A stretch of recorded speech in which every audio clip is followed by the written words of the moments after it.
और अब देखिए यूपी टॉप 10।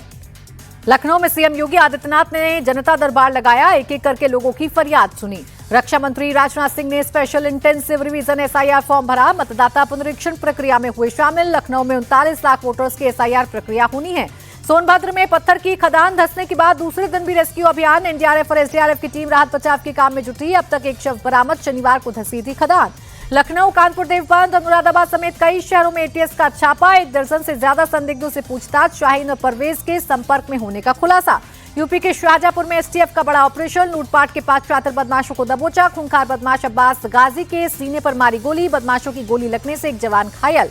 प्रतापगढ़ में पुलिस और बदमाशों के बीच मुठभेड़, 2 बदमाश गिरफ्तार, 1 दर्जन से ज्यादा मामलों में है आरोपी। पिस्टल बाइक भी बरामद।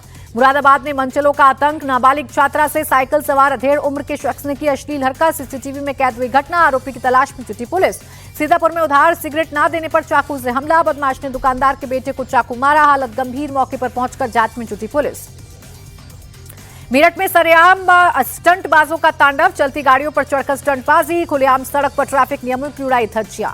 नोएडा के सेक्टर 18 स्थित कृष्णा प्लाजा में शॉर्ट सर्किट से आग, दमकल की 15 गाड़ियों ने आग पर पाया काबू, हादसे में किसी के हताहत होने की खबर नहीं। और अब देखिए बिहार टॉप 10। बिहार में नई सरकार के गठन की तैयारियां तेज, सीएम नीतीश ने राज्यपाल से की मुलाकात, 20 नवंबर तक हो सकता है शपथ ग्रहण। नई सरकार के गठन को लेकर फॉर्मूला तय, बीजेपी और जेडीयू के बीच बराबरी की हिस्सेदारी, दोनों डिप्टी सीएम पद पर फिर से बीजेपी का कब्जा। चिराग की पार्टी को मिलेंगे 2 मंत्री, सूत्रों की खबर। कटिहार से नवनिर्वाचित विधायक तारकिशोर प्रसाद का बयान, नीतीश कुमार ही दोबारा बनेंगे सीएम। हम पार्टी के अध्यक्ष संतोष सुमन का बयान, का नीतीश के नाम पर सभी दल सहमत, 20 तारीख तक पूरी होगी प्रक्रिया। बिहार में हार के बाद आज आरजेडी की बड़ी बैठक, तेजस्वी यादव के घर पर दोपहर 2 बजे पहुंचेंगे निर्वाचित विधायक और हारे हुए प्रत्याशी, बिहार विधानसभा चुनाव के नतीजों की समीक्षा होगी। पटना में कल बीजेपी विधायकों की बैठक, सुबह 10 बजे पार्टी दफ्तर के अटल सभागार में मीटिंग, बैठक में चुना जाएगा विधायक दल का नेता। वीआईपी प्रमुख मुकेश सैनी का विवादित बयान, कहा बिहार में 10,000 रुपए में मिलती है सरकार। रोहिणी के बाद लालू की 3 और बेटियों ने घर छोड़ा, रागिनी, राजलक्ष्मी और चंदा यादव मायके से दिल्ली लौटी। रोहिणी के अपमान पर भड़के तेज प्रताप, कहा जिन लोगों ने मेरी बहन का अपमान किया उन जयचंदों को जमीन में गाड़ देंगे।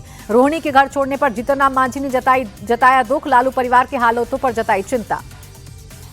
और अब बाकी राज्यों की खबरें राज्य टॉप 10 में। टीएमसी सांसद कल्याण बनर्जी के आरोपों की जांच तेज, दोपहर 2 बजे बंगाल के राजभवन में चलेगा तलाशी अभियान। टीएमसी ने राजभवन में गोला बारूद की मौजूदगी का आरोप लगाया था। बाला साहेब की पुण्यतिथि पर उद्धव ठाकरे ने दी श्रद्धांजलि, शिवाजी पार्क में अर्पित किए श्रद्धा सुमन। महाराष्ट्र के छत्रपति संभाजी में पीएमओ का फर्जी सचिव गिरफ्तार, सीएम फडणवीस के कार्यक्रम में फर्जी अधिकारी बनकर घूम रहा था, पुलिस ने एक साथी को भी हिरासत में लिया। गैस पाइपलाइन में खराबी के चलते मायानगरी मुंबई में सीएनजी की शॉर्टेज, नवी मुंबई और ठाणे में भी सीएनजी की सप्लाई बाधित। सीएम विष्णुदेव साय का बड़ा बयान, जल्द ही बस्तर पंडुम का होगा आयोजन। इस साल बस्तर ओलंपिक में 3 लाख से ज्यादा खिलाड़ियों ने हिस्सा लिया है। देहरादून में हाई प्रोफाइल मारपीट का मामला, पूर्व विधायक प्रणव चैंपियन के बेटे ने 20 सड़क पर पूर्व मुख्य सचिव के बेटे को जमकर पीटा, कानून व्यवस्था पर उठे सवाल।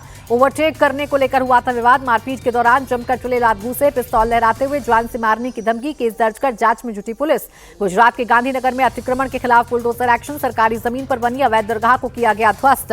दिल्ली के अक्षरधाम इलाके में भी प्रदूषण बढ़ा, AQI 382 दर्ज, धुएं की सफेद चादर में छिपा अक्षरधाम मंदिर। दिल्ली के शिवाजी एनक्लेव में सफाई अभियान, मंत्री आशीष सूद की मौजूदगी में चलाया गया अभियान।